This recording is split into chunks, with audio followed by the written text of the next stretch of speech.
Natumaini unaendelea vizuri kabisa, mtazamaji wa Zone Media. Niko hapa kwa mara nyingine tena kukujuza yale yote ambayo yanajiri katika anga za kimataifa, hususani siku kubwa hii leo huko nchini Uswizi, kilichojiri kwenye mazungumzo ya amani kati ya Marekani pamoja na Irani yakisimamiwa chini ya mpatanishi Pakistan. Sasa Marekani na Irani zilianza duru mpya ya mazungumzo ya ana kwa ana kwa lengo la kuendeleza makubaliano ya awali yaliyofikiwa Pakistan. Marekani iliongozwa na makamu wa rais JD Vance akiwa na mjumbe maalum wa Marekani katika ukanda wa Mashariki ya Kati, naye ni Steve Witkoff, pamoja na mkwe wa rais wa Marekani Jared Kushner, huku Irani ikiongozwa na spika wa bunge Mohammad Bagher Ghalibaf pamoja na waziri wa mambo ya nje wa Irani Abbas Araghchi. Na wapatanishi walikuwa ni wawili, Pakistan pamoja na Qatar, ambapo kupitia waziri mkuu wa Pakistan Shehbaz Sharif, lakini mkuu wa majeshi wa Pakistan Asim Munir na waziri mkuu wa Qatar Sheikh Mohammed bin Abdulrahman Al Thani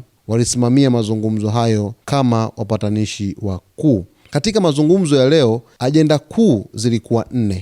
Mazungumzo yalijikita zaidi katika: moja ni kusitisha mapigano kati ya Israel na Hezbollah huko nchini Lebanon, lakini 2 ni mpango wa nyuklia wa Irani, 3 ni kuondolewa kwa baadhi ya vikwazo vya Marekani dhidi ya Iran, lakini 4 ni kufunguliwa tena kwa njia ya bahari ya Strait of Hormuz ambayo Irani imesema kwamba itaendelea kuifunga ikiwa mashambulizi ya Israel nchini Lebanon yataendelea. Katika mazungumzo ya leo, Irani iliweka msimamo mkali sana kwa sababu yenyewe ilieleza kwamba kipaumbele chake ni Marekani ishinikize Israel iheshimu usitishaji wa mapigano nchini Lebanon, lakini pia vikwazo vya kiuchumi dhidi ya Irani viondolewe, lakini cha 3 ni haki ya Irani ya kuendeleza mpango wake wa nyuklia kwa matumizi ya amani iheshimiwe. Kwa upande wa Marekani, yenyewe iliweka masharti yake.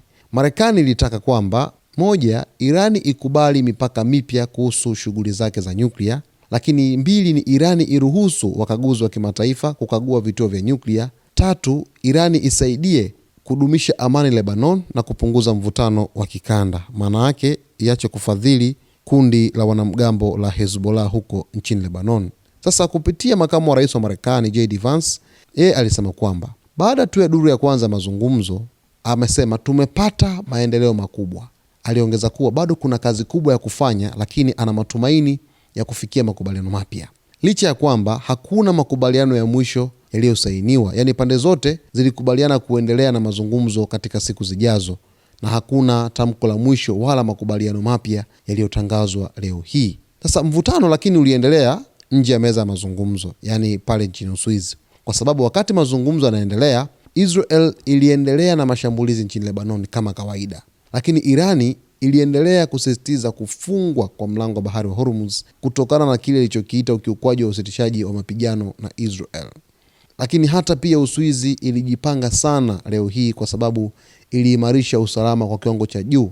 Serikali ya Uswizi iliweka eneo maalum lisiloruhusu ndege kuruka juu ya Bergenstock kwa ajili ya usalama wa viongozi. Hatua hiyo ilisababisha usumbufu wa muda katika baadhi ya safari za ndege za uwanja wa ndege wa Zurich huko nchini Uswizi. Sasa Marekani, Irani na Pakistan pamoja na Qatar wamekubaliana kuendelea na mazungumzo kwa takriban siku 60, wakijadili hatua kwa hatua namna ya kufikia makubaliano ya kudumu.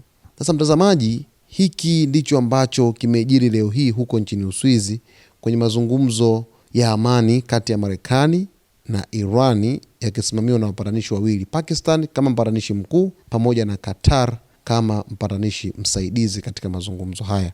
Kiuhalisia kuna matumaini kiasi kupitia mazungumzo haya yaliyofanyika huko leo hii nchini Uswizi, lakini bado mtazamaji wetu, nitakujuza kwa kina kila ambacho kitajiri katika mzozo huu wa Marekani, lakini pia ukihusisha Irani, Israel.